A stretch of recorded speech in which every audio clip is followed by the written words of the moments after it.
Yes भाई, आपका स्वागत है। आज हम नए वीडियो में बात करने वाले हैं बायोकेमिस्ट्री के एमसीक्यू। तो हम बायोकेमिस्ट्री के एमसीक्यू देखेंगे। तो ये एमसीक्यू जो नंबर है 32 है। इसमें हमारे पैथोलॉजी, हेमाटोलॉजी के, ब्लड बैंक के, साइटोलॉजी के, हिस्टोपैथोलॉजी के, डिफरेंट टाइप्स के हमारे सब्जेक्ट से रिलेटेड एमसीक्यू मतलब कि इसमें ऑलरेडी अपलोड कर दिया गया है। तो हम स्टार्ट करते हैं, देखेंगे पहला क्वेश्चन। तो पहले क्वेश्चन पूछ रहा है विच हार्मोन्स इज पॉलीपेप्टाइड। दोस्तों, इसमें ऑप्शन में पहला क्वेश्चन पूछ रहा है इसमें से कौन सा हार्मोन्स है जो कि पॉलीपेप्टाइड में होता है। ऑप्शन में है TSH, insulin, both A and B और नॉन ऑप्शंस। दोस्तों, अगर हम पॉलीपेप्टाइड की बात करेंगे तो पॉलीपेप्टाइड हमारा जो हार्मोन्स होता है वो होता है इंसुलिन। इंसुलिन कौन सा है? पॉलीपेप्टाइड हार्मोन्स होता है, पॉलीपेप्टाइड नेचर का होता है, हमारे अमीनो एसिड है। इसके अलावा अगर हम बात करेंगे पेप्टाइड्स हार्मोन्स में, तो पेप्टाइड हार्मोन्स में हमारे जैसे ह्यूमन ग्रोथ हार्मोन्स हो गया। पेप्टाइड हार्मोन्स हमारे कौन कौन से होते हैं? ह्यूमन ग्रोथ हार्मोन्स हो गया, प्रोलैक्टिन हो गया, एडिनोकार्टिकोट्रोपिक हार्मोन्स हो गया और इंसुलिन हो गया। ये हमारे कौन से पॉलीपेप्टाइड हैं। और एक एंडोरफिन्स हमारे जो हमारे हार्मोन्स है वो भी हमारा क्या है? पॉलीपेप्टाइड है। अब हम अगला क्वेश्चन देखते हैं, दूसरा क्वेश्चन। दूसरे क्वेश्चन में पूछ रहा है कि bleomycin which is use for the treatment of cancer is. दोस्तों, इसमें से पूछा हुआ है जो हमारा ब्लियोमाइसिन है इसमें से किसके लिए हम यूज करते हैं? कैंसर के लिए। तो इसमें ऑप्शन जो है दोस्तों, अगर नेचर की बात करेंगे तो हमारा नेचर कैसा है? कोई हमारा ग्लाइकोप्रोटीन नेचर का है। कैसा होता है? ग्लाइकोप्रोटीन का। अगर हम बात करें ब्लियोमाइसिन जो हमारा है जो यूज करते हैं ट्रीटमेंट ऑफ कैंसर के लिए, तो किस हमारे पहले बात हम समझ लेते हैं ब्लियोमाइसिन क्या है। दोस्तों, जो ब्लियोमाइसिन है ये हमारा जनरल ग्रुप ऑफ मेडिसिन, ये हमारे जनरल ग्रुप का मेडिसिन है जो इसको हम बोलते हैं एंटीनियोप्लास्टिक्स। क्या बोलते हैं दोस्तों? एंटीनियोप्लास्टिक्स। ये हमारा क्या है? मेडिसिन को हम जो ब्लियोमाइसिन जो है उसे हम जनरल मेडिसिन के ग्रुप में आता है, उसी ग्रुप को हम एंटीनियोप्लास्टिक्स बोलते हैं। इसका जो हम यूज करते हैं ब्लियोमाइसिन का यूज करते हैं सेवरल टाइप के कैंसर के ट्रीटमेंट के लिए। जैसे हमारा सर्विक्स या यूट्रस का कैंसर हो गया, या तो हमारा हो गया हेड और नेक का जो होता है हेड और नेक का कैंसर उसके लिए हो गया, या जो हमारे टेस्टिकल्स होते हैं पेनाइल कैंसर होते हैं उसके लिए होता है। तो दोस्तों, ब्लियोमाइसिन का हम यूज करते हैं किसके लिए? ट्रीट द कैंसर के लिए। जैसे सर्विक्स यूट्रस कैंसर हो गया, हेड और नेक का कैंसर हो गया, टेस्टिकल्स और पेनाइल का कैंसर हो गया, इसके लिए हम ब्लियोमाइसिन जो हम यूज करते हैं, जो हमारा क्या है? मेडिसिन से ग्रुप ऑफ मेडिसिन। अब अगला क्वेश्चन देखते हैं। अगले क्वेश्चन पूछ रहा है कि during primary structure of protein chain is form. दोस्तों, जब आपने प्रोटीन पढ़ा होगा तो उसमें पढ़ा होगा primary structure, secondary structure, tertiary structure, quadratic structure. तो उसी में है हमारा पूछ रहा है कि जो प्राइमरी स्ट्रक्चर ऑफ प्रोटीन है उसमें जो चैन होता है वो किस टाइप का चैन होता है। तो इसमें से ऑप्शन में है helix, hydrogen bond, peptide chains, disulphide bond. तो दोस्तों, जो हम आपने पढ़ा होगा उसमें प्राइमरी स्ट्रक्चर ऑफ प्रोटीन का कौन से चेन होते हैं, तो पेप्टाइड चैन होते हैं। दोस्तों, पेप्टाइड चैन से पॉलीपेप्टाइड चैन्स हमारे होते हैं, जो कि ये the sequence of amino acid link होता है एक दूसरे से, जिसे बोलते हैं पॉलीपेप्टाइड चैन। अगर हम सेकेंडरी या जो हमारे प्रोटीन है सेकेंडरी स्ट्रक्चर्स ऑफ प्रोटीन की हम बात करेंगे तो उसमें जो हमारे होते हैं वो हाइड्रोजन बॉन्ड होते हैं। सेकेंडरी स्ट्रक्चर्स ऑफ प्रोटीन में कौन से बॉन्ड होते हैं? हमारे स्ट्रक्चर जो हमारे होते हैं हाइड्रोजन बॉन्ड होते हैं। अगर हम टर्सरी जो स्ट्रक्चर्स की बात करेंगे प्रोटीन की, तो उसमें हमारा हाइड्रोजन बॉन्ड, डाइसल्फाइड बॉन्ड और हाइड्रोट्रॉपिक रिएक्शंस हमारे जो होते हैं हमारे कौन से होते हैं? हाइड्रोजन बॉन्ड और डाइसल्फाइड बॉन्ड। तो हम अगला क्वेश्चन देखते हैं।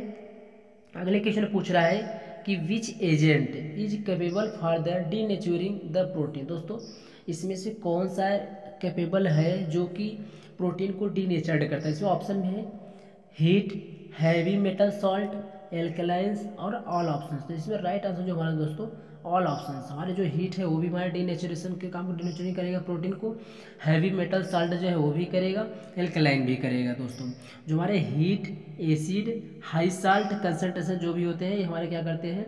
प्रोटीन के डीनेचुरिंग करने का काम, एजेंट का काम करते हैं। अब अगला क्वेश्चन देखते हैं। अगले क्वेश्चन में पूछ रहा है कि normal range of glycated haemoglobin है। दोस्तों, एचबीएनसी की बात कर रहा है। जो एचबीएनसी हमारा होता है उसको नॉर्मल रेंज कितना होता है? ग्लाइकेटेड हीमोग्लोबिन पूछ रहा है। तो ग्लाइकेटेड हीमोग्लोबिन किसको बोलते हैं? HbA1c को बोलते हैं। जो कि एचबीएनसी क्या है? एचबीएनसी एक प्रकार का टेस्ट है जिससे हम HbA1c। दोस्तों, HbA1c क्या हमारा एक प्रकार का ब्लड टेस्ट है जो हमारे ईडीए सैंपल से हम करते हैं तो ईडीटी सैंपल में हम इसका सैंपल लेते हैं और ये क्या है 3 महीने का जो एवरेज होता है ब्लड शुगर का उसका लेवल बताता है।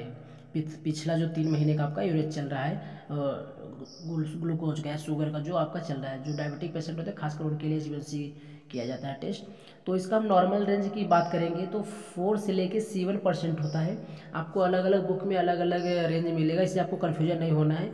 आपको कहीं देखने को मिलेगा कि जो है 5.7% है नॉर्मल या अब इससे कम होना चाहिए। आपको कहीं कहीं मिलेगा कि 5 पॉइंट इतने से लेकर इतना होना चाहिए। तो इसमें से 4 से लेकर 7% है, यही एक बैलेंस जो हमारा है सही है। अलग अलग में थोड़ा सा वेरिएशन आपको मिल जाएगा। तो आपका ये नॉर्मल रेंज हो गया HbA1c का, जिसका बोलते हैं ग्लाइकेटेड हीमोग्लोबिन। अब अगला क्वेश्चन देखते हैं। अगले क्वेश्चन में पूछ रहा है कि the requirement of protein for a Indian adult, जो हमारे मतलब कि जो इंडियन एडल्ट हैं वो उनको पर डे कितना रिक्वायरमेंट होता है प्रोटीन बॉडी वेट के हिसाब से, मतलब पर केजी इतना किलो मतलब कितना केजी के होंगे और उन्हें कितने ग्राम का प्रोटीन की आवश्यकता होगा दोस्तों। तो इसमें से जो राइट आंसर है दोस्तों 1 ग्राम पर केजी। यह तो 0.8 से लेकर के 1 ग्राम जो है दोस्तों पर केजी ब्लड बॉडी वेट, मतलब अगर 1 किलो वजन, अगर मान लो 10 किलो वजन है तो 10 ग्राम आपको प्रोटीन का रिक्वायरमेंट होता है। तो यहाँ 0.8 से लेके 1 ग्राम पर केजी बॉडी वेट, मतलब बॉडी के वेट के हिसाब से अगर 1 किलो है तो 1 ग्राम, 2 किलो है तो 2 ग्राम, ऐसे मतलब कि प्रोटीन रिक्वायरमेंट होता है बॉडी वेट के अकॉर्डिंग। अब हम देखेंगे अगला क्वेश्चन। अगला क्वेश्चन पूछ रहा है ऑक्सीडेज पर oxidase test is use for estimation. दोस्तों जीओडी पीओडी मेथड जो आपने पढ़ा होगा, जीओडी पीओडी मेथड में किसके लिए, ग्लूकोज के लिए करते हैं। इसलिए आपको ऑक्सीडेज पर ऑक्सीडेज टेस्ट जो है ये किस एस्टिमेशन के लिए हम टेस्ट करते हैं आपको बताना है। जीओडी और पीओडी आप लोगों को कन्फ्यूजन नहीं होना है, आपको बताना है इसको कमेंट करके। तो जीओडी पीओडी जो हमारा ऑक्सीडेज और पर ऑक्सीडेज जो हमारा है किसके लिए हम करते हैं। अब अगला क्वेश्चन देखते हैं। अगले क्वेश्चन पूछ रहा है all enzymes catalyzing irreversible step in glycolysis except. दोस्तों इसमें से जो दिया गया है हमारे पूरे कितना है एंजाइम्स हमारे हैं, इसमें से इरिवर्सिबल जो हमारे स्टेप्स हैं ग्लाइकोलाइसिस में जो होते हैं कौन कौन से होते हैं, उन्हें छोड़ करके कौन ऐसा है जो कि नहीं होता है। तो इसमें ऑप्शन में है पायरुवेट काइनेज, हेक्सोकाइनेज, इनोलेज और फास्फोफ्रक्टोकाइनेज। दोस्तों इसमें से जो राइट आंसर हमारा क्या है इनोलेज है। इनोलेज एक्सेप्ट में इनोलेज जो हमारा इरिवर्सिबल स्टेप ग्लाइकोलाइसिस में करता है वो हमारा पायरुवेट काइनेज भी करता है, हेक्सोकाइनेज भी करता है और फास्फोफ्रक्टोकाइनेज भी करता है। ये तीनों क्या करते हैं इरिवर्सिबल स्टेप में क्या करते हैं ग्लाइकोलाइसिस में कैटालाइजिंग एंजाइम का काम करते हैं दोस्तों। और जो इनोलेज है इसको छोड़ करके ये इरिवर्सिबल स्टेप इन ग्लाइकोलाइसिस में इंक्लूड नहीं होते या ये नहीं करते हैं। तो पायरुवेट काइनेज, हेक्सोकाइनेज और फास्फोफ्रक्टोकाइनेज ये हमारे रिवर्सिबल स्टेप्स हैं ग्लाइकोलाइसिस में। अब अगला क्वेश्चन देखते हैं। अगले क्वेश्चन में पूछ रहा है which metabolic disorder occurs due to the absence of the enzyme phenylalanine hydroxylase. दोस्तों इसमें से कौन सा मेटाबॉलिक डिसऑर्डर है जो कि एंजाइम फेनिलानिन हाइड्रोक्सिलेज के एब्सेंट में मतलब कि ये मेटाबॉलिक डिसऑर्डर शो करता है। इसमें ऑप्शन में है एल्बिनिज्म, एल्केप्टोनूरिया हो गया, फेनिलकीटोनूरिया हो गया, थायरोसिनोसिस हो गया। दोस्तों इसमें से जो हमारा राइट आंसर हो जाएगा तो राइट आंसर हमारा क्या हो गया फेनिलकीटोनूरिया। दोस्तों अगर हम फेनिलकीटोनूरिया की बात करेंगे दोस्तों इसको हम पी शॉर्ट फॉर्म में PKU बोलते हैं, आपको कहीं कहीं मिल जाएगा PKU। तो फेनिलकीटोनूरिया तो हमारा ये हो गया दोस्तों।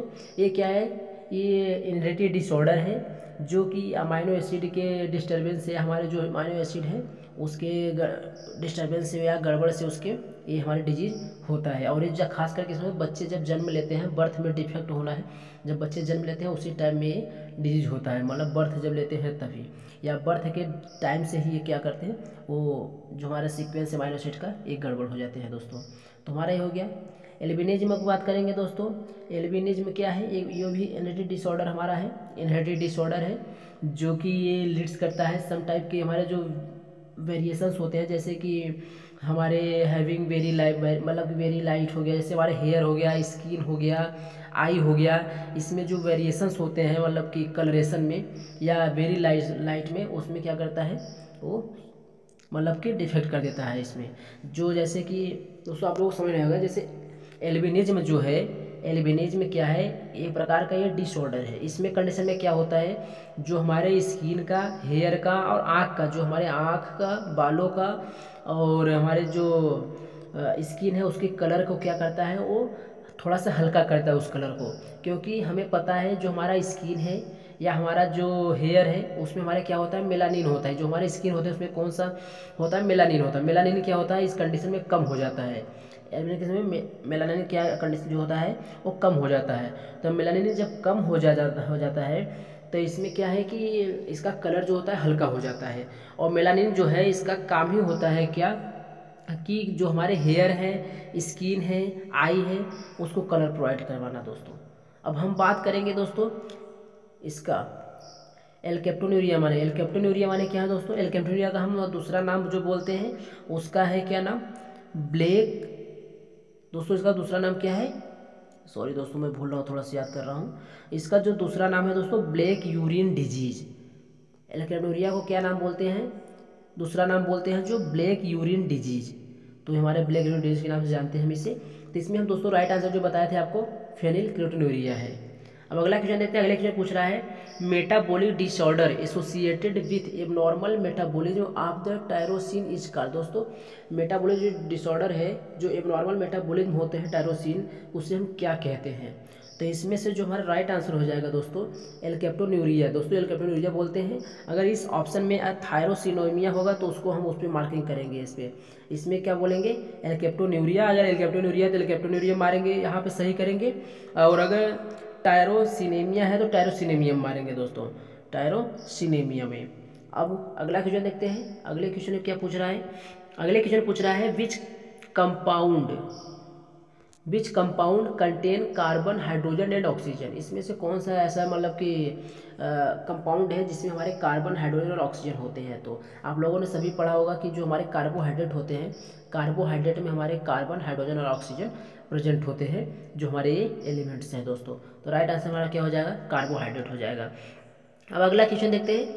अगले क्वेश्चन में पूछ रहा है कि carbohydrate found in animals in store form in known है। दोस्तों जो कार्बोहाइड्रेट हमारा होता है वो एनिमल्स में जो स्टोर होता है उसे हम क्या बोलते हैं दोस्तों।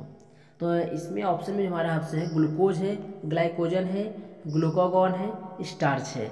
दोस्तों जो प्लांट में अगर जो हमारा जैसे पूछ रहा है कार्बोहाइड्रेट जो एनिमल में स्टोर होता है, अगर प्लांट में जो स्टोर होता है उसे हम बोलते हैं क्या, स्टार्च फॉर्म में होता है।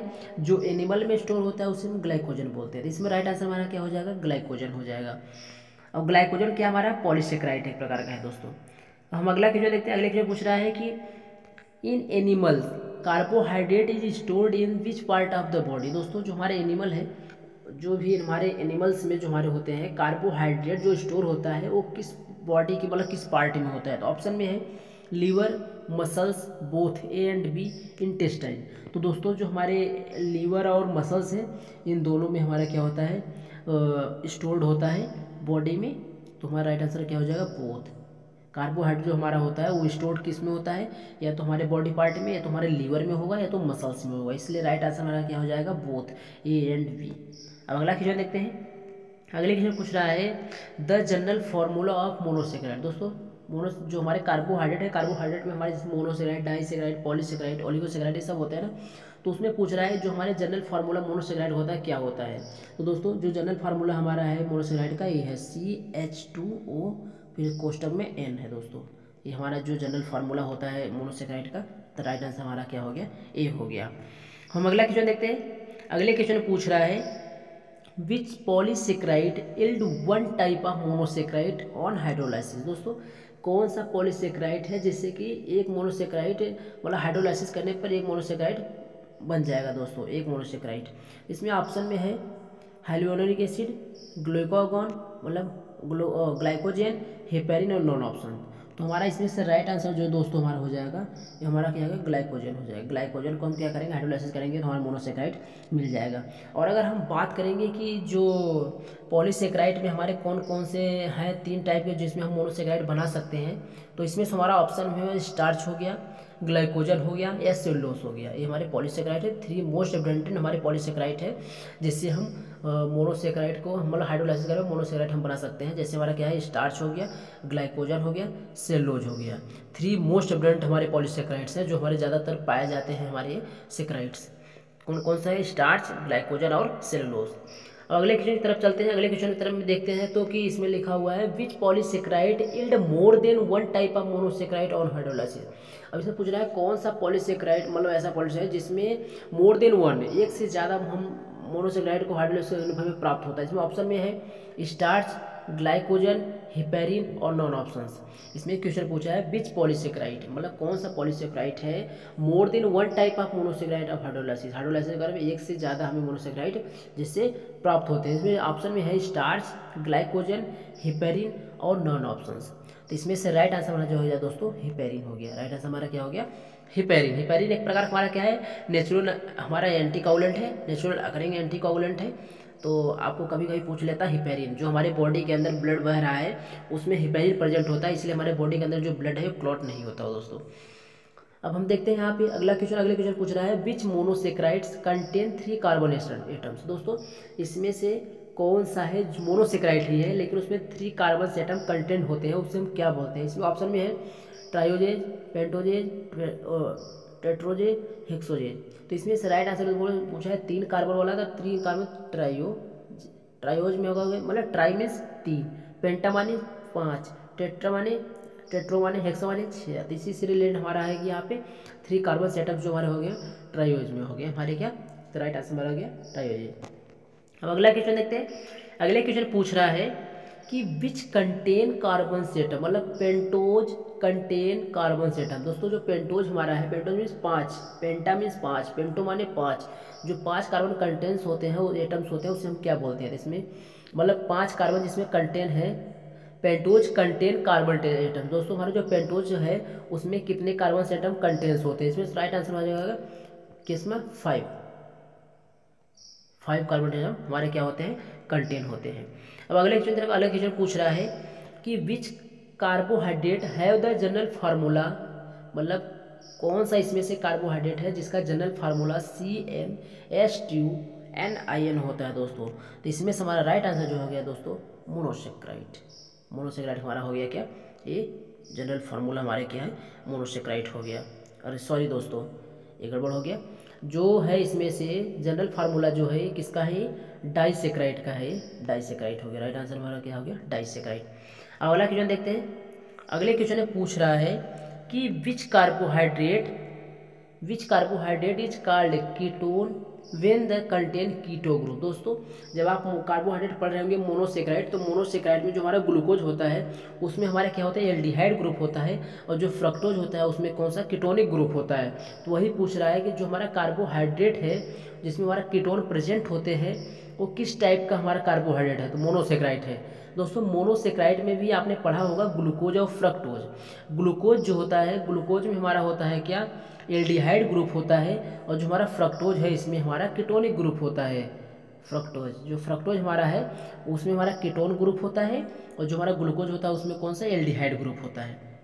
अब अगला क्वेश्चन देखते हैं। अगले क्वेश्चन में पूछ रहा है कि compound which have the same composition मतलब कंपाउंड जो भी कौन सा कंपाउंड है जिसमें क्या होता है, सेम कंपोजिशन होता है, मतलब जो उसका कंपोजिशन है सेम है but different the arrangement of the card, मतलब अरेंजमेंट करने को जो है उसका स्ट्रक्चर जो अरेंजमेंट है उसका वो डिफरेंट है। तो इसमें से राइट आंसर हमारा हो जाएगा दोस्तों इसमें ऑप्शन पहले हम देख लेते हैं, stereo isomers, asymmetric carbon atoms, optical isomers. तो इसमें से जो हमारा राइट आंसर दोस्तों हो जाएंगे हमारा क्या, स्टीरियो जो आइसोमर्स होते हैं इसमें क्या होता है, कंपोजिशन जो है वो सेम होता है और डिफरेंट स्पार्कियल अरेंजमेंट जो होता है डिफरेंट होता है। तो राइट आंसर हमारा क्या हो गया, स्टीरियो आइसोमर्स दोस्तों। अब अगला क्वेश्चन देखते हैं। अगले क्वेश्चन में पूछ रहा है कि the alpha and beta form of the sugar is called. दोस्तों जिसमें अल्फा और बीटा मतलब शुगर की फॉर्म उसे हम क्या बोलेंगे दोस्तों। इसमें हमारा क्या है राइट आंसर, एनोमर्स। दोस्तों एनोमर्स हमारा जो है राइट आंसर हमारा क्या है, एनोमर्स है। अल्फा और बीटा जो हमारे फॉर्म शुगर में रहते हैं उसे हम बोलते हैं क्या, एनोमर्स। तो अगला देखते हैं क्वेश्चन। अगले क्वेश्चन पूछ रहा है ए change in optical rotation is called. दोस्तों ये हमारे जो चेंज होते हैं ऑप्टिकल रोटेशन को हम क्या बोलते हैं उसे, तो इसमें राइट आंसर हमारा क्या हो गया, म्यूटेशन जो होता है हमारा, म्यूटेशन हम बोलते हैं जब ऑप्टिकल रोटेशन चेंज होता है। दोस्तों अगला क्वेश्चन देखते हैं। अगले क्वेश्चन पूछ रहा है which chemical reaction occurs in monosaccharide due to aldehyde और कीटोन ग्रुप। दोस्तों इसमें कौन सा केमिकल रिएक्शंस होता है जिसमें मैंने मोनोसेक्राइड में जो कि एल्डिहाइड और कीटोन ग्रुप मतलब क्या करता है वो अकर्स, मतलब हमारे ड्यू टू देखो which chemical reactions occur in monosaccharide, मतलब मोनोसेक्राइड में एल्डिहाइड और कीटोन ग्रुप में कौन सा रिएक्शन होता है। दोस्तों तो इसमें ऑप्शन में है ओसोजोन फॉर्मेशन ऑफ साइनोहाइड्रिन रिडक्शन और ऑप्शन। दोस्तों अगर ये ऑप्शन नहीं होता आप लोगों का तो यहाँ पे रेडॉक्स अगर रिएक्शन आता है रेडॉक्स, तो रेडॉक्स रिएक्शन पे हम कीजिए, इसमें हमारा ऑक्सीडेशन और रिडक्शन दोनों होता है। तो इसमें से राइट आंसर जो हमारा हो जाएगा दोस्तों ऑल ऑप्शन हमारा करेक्ट हो जाएगा। तो हमारे जो होते हैं ओसोजोन फॉर्मेशन और फॉर्मेशन ऑफ साइनोहाइड्रिन और रिडक्शन, जिस हमारे अगर ये ऑप्शन नहीं होता, अगर रिडॉक्स रिएक्शन होता तो हम रिडॉक्स रिएक्शन पे क्लिक करते हैं। दोस्तों रिडॉक्स रिएक्शन में समझ हो गया जो हमारा रिडक्शन होता है या ऑक्सीडेशन होता है। आई होप दोस्तों आप लोगों को इतना समझ में आएगा, अगर नहीं समझ आया तो कमेंट बॉक्स में कमेंट करके पूछना। धन्यवाद दोस्तों।